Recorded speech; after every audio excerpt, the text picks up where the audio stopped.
আসসালামু আলাইকুম। এটিএন বাংলা সংবাদে সবাইকে স্বাগত জানাচ্ছি। আমি ভাবনা আহমেদ।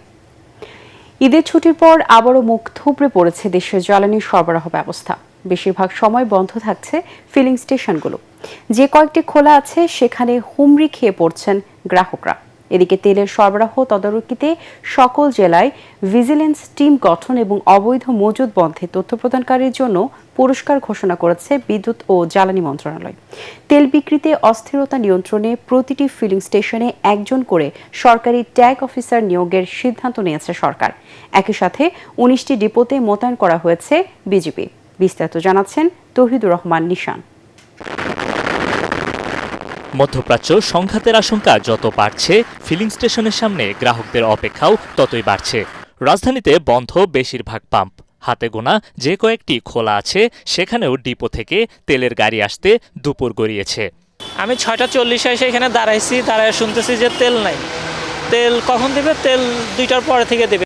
রাইতের কয়টা বাজে আইছি আপনি জানেন? 5 ঘন্টা হয়ে গেছে আর কি। অন্য কোনো তেল আইব, পরে তেল দিব। অন্তলাইকে বসে আছি, আল্লাহ কোন সময় দেয় আল্লাহ জানে। তেল কেনার এই ভোগান্তিতে ক্ষুব্ধ গ্রাহকেরা। তারা বলছেন, অবৈধ মজুতকারী সিন্ডিকেট না ভাঙলে কমবে না এই দুর্ভোগ। 4 ঘন্টা সিরিয়ালে থাকার পরে 4 ঘন্টা পরে জানতে পারতেছি তেল নাই। এখন শুনতে পাচ্ছি যে 2টার সময় তেল দিবে, অর্থাৎ 8 ঘন্টা পরে আমি তেল পাবো। কোনো পাম্পে ভ্রাম্যমাণ আদালত যারা ম্যাজিস্ট্রেট আছে তারা চেক করতেছে না, পাম্পওয়ালারা সিন্ডিকেট করতেছে, তেল রাখেই বলে বন্ধ করে দেয়। এরা তেল মজুত করতে আছে, মন্ত্রীর কথা তো কোনো ঠিক নাই, এক এক সময় এক এক বক্তব্য। এদিকে তেল সরবরাহ ও বিক্রিতে অস্থিরতা নিয়ন্ত্রণে শনিবার থেকে প্রতিটি ফিলিং স্টেশনে একজন করে সরকারি ট্যাগ অফিসার নিয়োগের সিদ্ধান্ত নিয়েছে বিদ্যুৎ ও জ্বালানি মন্ত্রণালয়। সেই সাথে জ্বালানি তেল মজুত প্রতিরোধ এবং নিরবিচ্ছিন্ন সরবরাহ নিশ্চিতে দেশের ১৯টি ডিপোতে বিজিবি মোতায়েনের নির্দেশ দিয়েছে স্বরাষ্ট্র মন্ত্রণালয়। আগামী মাসে সমুদ্রপথে ১৪টি জ্বালানি তেলের জাহাজ আসার কথা রয়েছে। এর মধ্যে ২৫,০০০ টন অকটেন, ১ লাখ টন অপরিশোধিত তেল ও ৩ লাখ টন ডিজেল আসতে পারে। তৌহিদুর রহমান নিশান, এটিএন বাংলা, ঢাকা।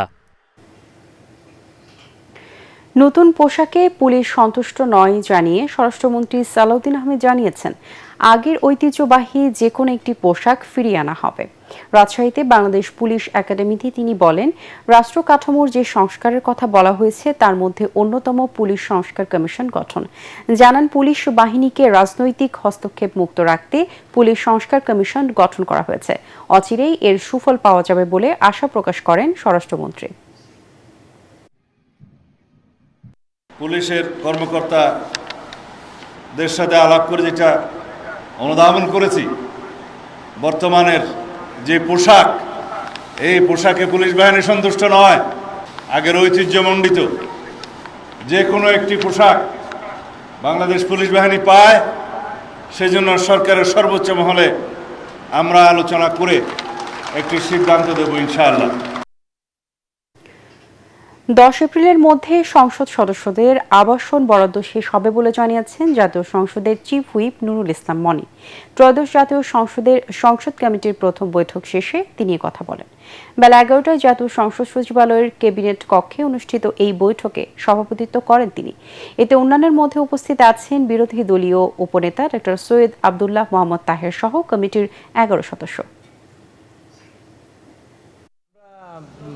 আমাদের যে সমস্ত সংসদ সদস্যরা যাদের ঢাকা শহরে বাড়ি নাই, জায়গা নাই, ঘর নাই, আবাসনের ব্যবস্থা নেই, তাদের জন্য সেই সমস্ত সংসদ সদস্যদের জন্যই বাড়ি বরাদ্দের, যেটা আপনারা জানেন যে ন্যাম ভবনে যে সমস্ত আমাদের হাউসগুলো আছে, এগুলো বিভিন্ন এমপি সাহেবদের নামে বরাদ্দ করা হয়। আমরা তো এখন গণতন্ত্রে পা দিয়েছি, গণতন্ত্রের বিকাশ ঘটাতে চাই, আর আপনাদের সহযোগিতা চাই এই জন্য পার্লামেন্টের জন্য রিয়েল কার্যকরী হয়, পার্লামেন্টের জন্য রিয়েলি প্রাণবন্ত হয় এবং দেশের সকল সমস্যা যেন পার্লামেন্টে আসে এবং সমাধানও যেন এখান থেকে হয়। তার জন্য আমরা এমপি সাহেবদের গুরুত্ব দিই। আমি মনে করি না এইবার কোনো এমপি সাহেব আরেকজনের থাকার সুযোগ দেবে, কারণ তারা অনেক ব্যস্ত থাকবে পার্লামেন্টকে নিয়ে। এবার আন্তর্জাতিক প্রসঙ্গ। যুদ্ধের 1 মাস হলেও এখনও কোনো ধরনের সমঝোতায় পৌঁছাতে পারেনি ইরান ও যুক্তরাষ্ট্র। এরই মধ্যে শনিবার সকালে তেহরানে একটি বিশ্ববিদ্যালয়ে হামলা চালিয়েছে যুক্তরাষ্ট্র ও ইসরায়েল। এছাড়া ইরানের অন্যতম দুটি বড় স্টিল কারখানায় হামলা চালানো হয়। অন্যদিকে সৌদি আরব সহ মধ্যপ্রাচ্যের একাধিক দেশে ক্ষেপণাস্ত্র ও ড্রোন হামলা অব্যাহত রেখেছে ইরান। সৌদি বিমান ঘাঁটিতে ক্ষেপণাস্ত্র হামলায় আহত হয়েছে 12 মার্কিন সেনা। ইরান আর মধ্যপ্রাচ্যের প্রভাবশালী দেশ নয় বলে দাবি করেছেন মার্কিন প্রেসিডেন্ট ডোনাল্ড ট্রাম্প। পরবর্তী সংবাদ দেখার আমন্ত্রণ জানিয়ে এখনকার মতো শেষ করছি এটিএন বাংলার সংবাদ। ইউটিউবে দেখতে ব্রাউজ করুন youtube/ATN Bangla News। ধন্যবাদ সবাইকে।